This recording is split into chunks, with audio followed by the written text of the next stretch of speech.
Let's face it, business technology is frustrating and complex. So how do you make sure it works for your team? To make IT right, start the discussion at go-domain.com.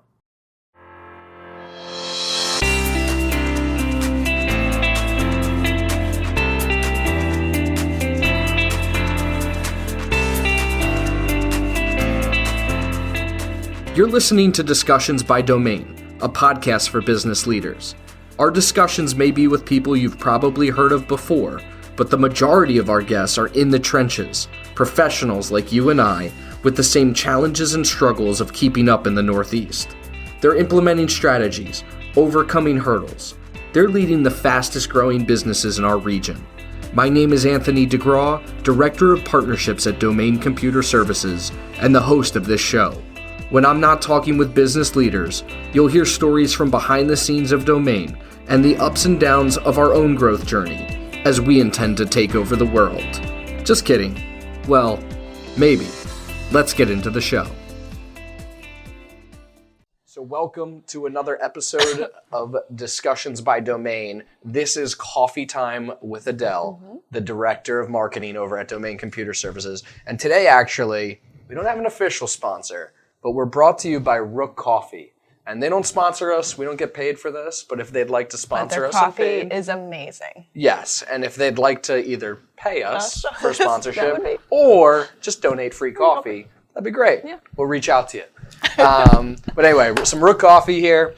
We're gonna do this episode. Basically, what these are gonna feel like going further is what is going on in Domain's world, what happened this week. And there's a couple cool things that happened this week. So we're going to touch a little bit on marketing, we're going to touch a little bit on some cyber, and then we're going to touch on a little bit of events and what's going on in the industry in our local network. Yeah. So let's get into the marketing piece of this. I wanted Adel to talk to us today about a company that has nothing, like literally nothing. And there's a lot out there, even you would think to you and I that they have to have something. There's still a lot of companies that have nothing. Talk to us about the basic Google profile and where they should get started. Yeah. So it's common knowledge that there's a thing called Google My Business. But for those who aren't familiar with it, Google has created a directory basically of all businesses and put your name of your business and a possible location, maybe a website out there as a Google My Business profile. You could or could not have ownership of that profile. Okay. But generally speaking, if you're a business that's registered and on the internet, Google is going to create this Google My Business profile. But the very basic of where you can start is by claiming that profile and then making sure that the information on it is correct. And that can be done in a couple of different ways, depending on if somebody else in your company has had ownership before or if nobody has. But ultimately, your goal is to have the email address, know the email address and the password of the Google account that has access to that profile. Gotcha. Because then you can control what happens. Anyone on the internet can submit an edit to that page, a suggestion. You can do it for any business. And Google will take that into account. They'll go to your website, they'll go to whatever they can see and verify if that information is true and make changes. Gotcha. But that could go very wrong. Yeah. So you definitely want to have ownership of it, because if you have ownership of it, then you can deny those changes and make the changes yourself. So that is like the digital front door of your business. Yeah. Everybody knows Google. Everybody trusts Google to a certain extent. And a Google My Business profile, that box that shows up when you search your business name, if that's not filled in, if there's no pictures there, if it's just your name, and it even says like this is, I think it says something like claim your business on it. Yeah. If it says that, then like that's where you should start at least, because everybody sees that the second they type in your name. And then from there, you need to make sure that information lines up with what's on your website. Yeah. So you've had some specific examples of where this has gone array. Yes. So specifically, they don't have access to it. Whoever did set it up initially is gone, Yes. and now it's taking forever Yes. to reclaim this. Correct. You've also had instances where somebody's paying for a marketing company to deliver leads or produce things, and the phone number listed within the Google My Business is completely incorrect. Right. So any type of leads that you may be paying for or getting are going to the wrong phone number. Yeah, so just starting very basic. Or even the domain name is wrong. Like, let's say you change your domain name, Gotcha. halfway through for whatever reason. If you don't have access to that page to update that domain name, You're pointing them in the wrong direction. point them in the complete wrong direction, even if you have the redirects in place and all that kind of stuff. So yes, part of the hard part about the whole Google universe is obviously you have to have a Gmail account in order to be, generally speaking, you have to have an account set up on Google, and businesses run into trouble because some employee sets it up and they don't record it in a proper place. You have no idea what that email is that's associated with it. And as we all know, to get Google to verify an account, you can literally wait weeks. Yeah, well, I know they send you something physical in the mail that you actually have to get and receive and put through and all that. Yeah, so that's the other part of the Google My Business profile. Once you set that up and you set up the location, you'll receive a postcard that verifies where it is. So it's definitely seems like a very simple thing to do, but unfortunately, because it's the Google universe, it's not necessarily as straightforward as what you think it is. No, that makes sense. Let's move on to in the Google boxes now that we see. So you got that profile set up right. There's also this review piece. And I think because of, we could call it the Amazon effect, we could call it the Yelp effect of restaurants, right? Like everybody's looking for these reviews. And in that box, they prominently show, or even if I just Google the name, I see a list of other people, maybe other competitors or whatnot, and some have no reviews, some have one bad review, some have 50 positive reviews. And I always go to like, which one would I choose? So can you touch a little bit on that? Yeah.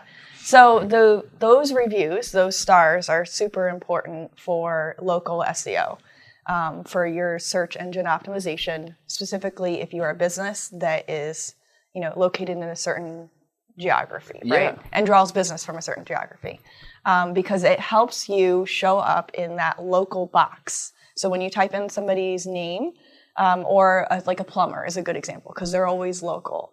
There's a box that shows up that has the map in the top, and then it has these different businesses below. Yeah. Those reviews help you show up in that box. And obviously, if as a consumer, if I'm looking for a plumber and I see that local box and the first one has 5-star, 5 stars reviews, and the second one has none, which one am I naturally going to click on first? I'm going to click on the one with the 5 stars. Yeah. So it helps build up the reputation, again, on your digital front door. Yeah. That right away there's at least some validity to my business that I provide. One, I have customers because they're reviewing me.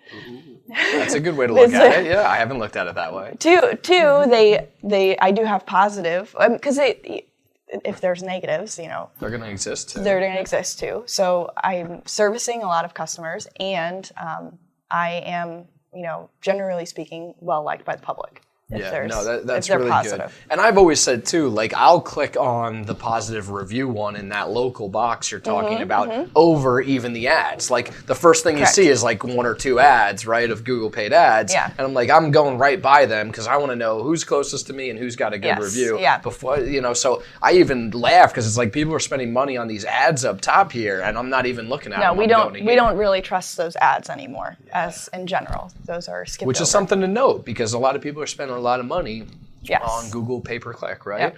And the final thing we wanted to touch on today was the consistency across not only the Google profile, obviously, and it matches what's on your website and whatnot, but also social profiles. Yeah.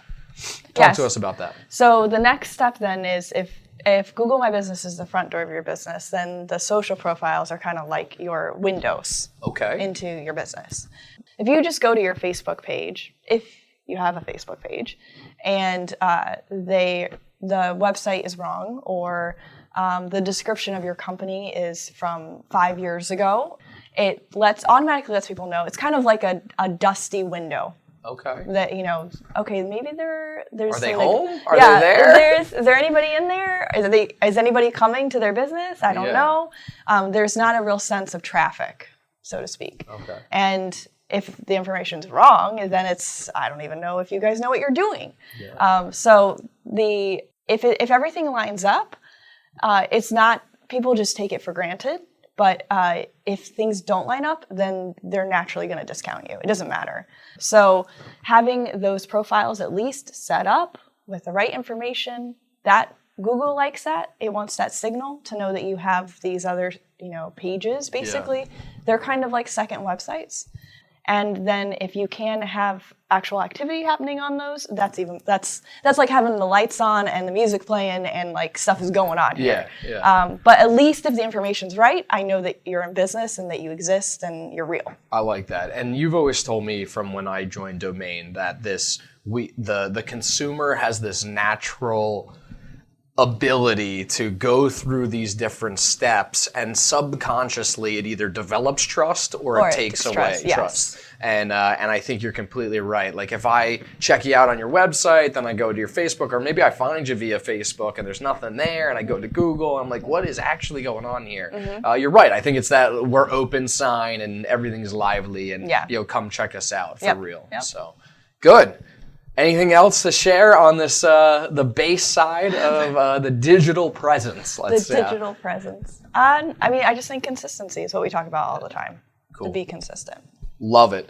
We're going to switch a little bit to my side of the house, which is the cyber and out in the world. So we have a partnership with Porzio Compliance Services. They are part of the Porzio family out of Morristown, New Jersey. And actually this week, they did a presentation up at the Morristown Club on the California Consumer and Privacy Act, which Tyler, after this, will edit in these PDFs and will actually provide them as links somewhere on our website or in the show notes. Mm-hmm. And very quickly, so recently you had the GDPR pass over in Europe that a lot of US companies had to become familiar with. It was very, very strict. Yeah. California took the GDPR and quickly put it through their legislative system and put in the California Consumer Privacy Act. It is insane on the ambiguity that they put into these things. So one of the things was you need to have reasonable measures in place, cyber measures. I raised my hand and asked the question to the presenter, what does reasonable mean? Do they define that, right? Coming from my insurance days, things will be underlined or bolded. You got to go back and look at the definition of what does that actually mean. There's no definition for it. So as a technology provider to customer business owners, right, I get concerned of like, are we doing our job enough to help this company comply with the regulations that are in place for them? Yep. That's my concern. Also, some of the state assemblyman was there, and his issue with it was that what they would like in New Jersey was a federal regulation, so every state's covered under this regulation, because his concern is how is a business that is owned and operated out of New Jersey, but has clients or employees in any of these states, how are they going to comply with all of these different state regulations? And with remote workers today, that's very much a reality. Exactly. So it's a never-ending battle for them. At least New Jersey's taking that stance, and we'd like to see something from the federal government. Okay. He also doesn't think that that's going to happen, so that's a concern. And New Jersey is also going to have to put something out to protect their consumers. Yes. But real quick, this right now, at the time it is, so it went into place 1/1/2020. Real quick, the CCPA only applies to for-profit businesses that collect California consumers' personal information.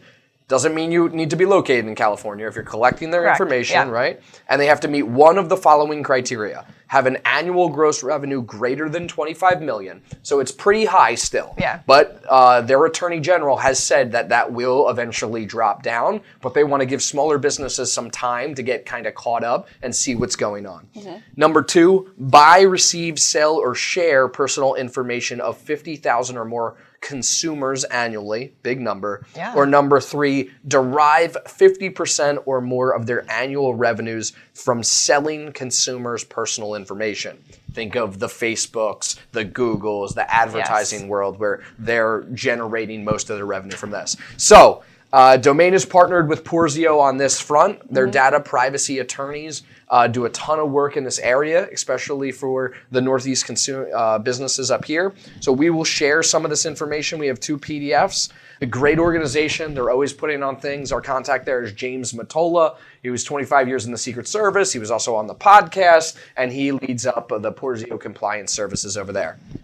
Switching to what's going on in our world. So Domain is going to be the presenting sponsor of How to Convince People to Invest in You, the Princeton Pitchstop, hosted by the Innovation and Entrepreneurship Committee over at the Princeton Mercer Regional Chamber. So this is happening on Thursday, February 13th from 5 to 7:30 p.m. at the Grounds for Sculpture in Hamilton, New Jersey.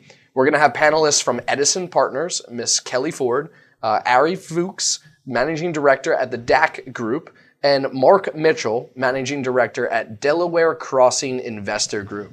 Couple cool sponsors on here. We're going to have everybody from 2 pitches, I believe. We're going to have a pitch from somebody who has raised a couple $1 million already and they're looking for their next round. And we're also going to have a pitch from somebody who's on the kind of the startup angel round where they're looking for a smaller amount of money, have never raised money. So check it out. How to Convince People to Invest in You over at Grounds for Sculpture on Thursday, February 13th. I think it's the Rook coffee that's getting it's like a little too much coffee. It's starting to shake. A little bit. So, second week, we got Coffee with Adel Strauss, Director of Marketing over at Domain Computer Services. This is fun. We're going to try and bring you a little bit of energy, a little bit of what's going on over at Domain. There's a ton of stuff going on. We have a list of another 10 items we could have talked about. These are the couple that we picked today. Yep. And we'll see you again next week. Yep. To ensure that you never miss an episode, subscribe to the show in iTunes or your favorite podcast player. This guarantees that every episode will get delivered directly to your device. To help us get the word out, share with a friend, leave a review, and check out our discussions on the web at go-domain.com/podcast. Thank you so much for listening. Until next time.